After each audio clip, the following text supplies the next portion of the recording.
DPRD dan Bupati Badung akhirnya menyepakati ranperda pertanggungjawaban APBD Badung tahun 2025.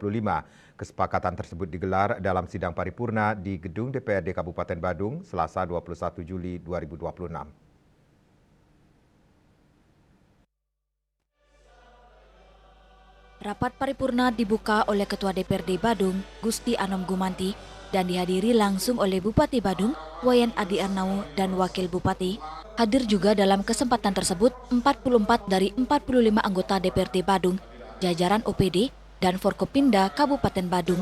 Sesi sidang pertama diisi agenda jawaban pemerintah terhadap pandangan umum fraksi-fraksi. Bupati Badung dalam jawabannya menyatakan terima kasih dan apresiasinya terhadap berbagai saran dan masukan yang konstruktif dari semua fraksi untuk bersama-sama membangun Kabupaten Badung.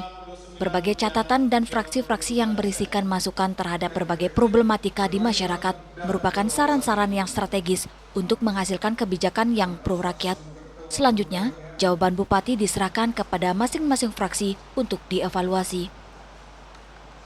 Setelah menyampaikan ucapan terima kasih dan apresiasi yang setinggi-tingginya kepada pimpinan dan anggota DPRD yang telah memberikan usul, saran, dan masukan atas rancangan peraturan daerah ini dalam rangka mewujudkan Bawaslu Badung yang berkualitas, berlandaskan nilai-nilai, namun seperti berkembali serta bersinergi untuk menentukan strategi serta arah kebijakan pembangunan Kabupaten Badung di masa yang akan datang.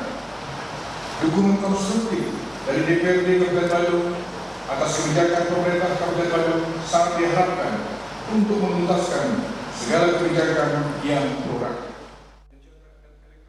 Sementara, sesi sidang paripurna diisi agenda pengambilan keputusan, penandatanganan berita acara, dan nota kesepakatan dan sambutan Bupati Badung terhadap ranperda tentang pertanggungjawaban pelaksanaan APBD Kabupaten Badung tahun 2025. Seluruh anggota Dewan menyepakati dan menetapkan ranperda tentang pertanggungjawaban pelaksanaan APBD Kabupaten Badung tahun 2025 menjadi peraturan daerah. Penetapan tersebut ditandai dengan penandatanganan oleh pimpinan DPRD Badung dan Bupati Badung. Nah, karena ini sudah mendapatkan verifikasi atau dari BPK RI, jadi pemeriksaan dari BPK RI, saya kira ya teman-teman karena ini sudah mendapatkan WTP, jadi sudah menjadi kewajiban kita harus kita tetapkan sesuai dengan aturan yang ada agar APBD ini bisa berjalan tepat waktu. Selanjutnya, ranperda ini akan diverifikasi oleh Gubernur Bali sebelum ditetapkan menjadi perda. Riase, Bali TV.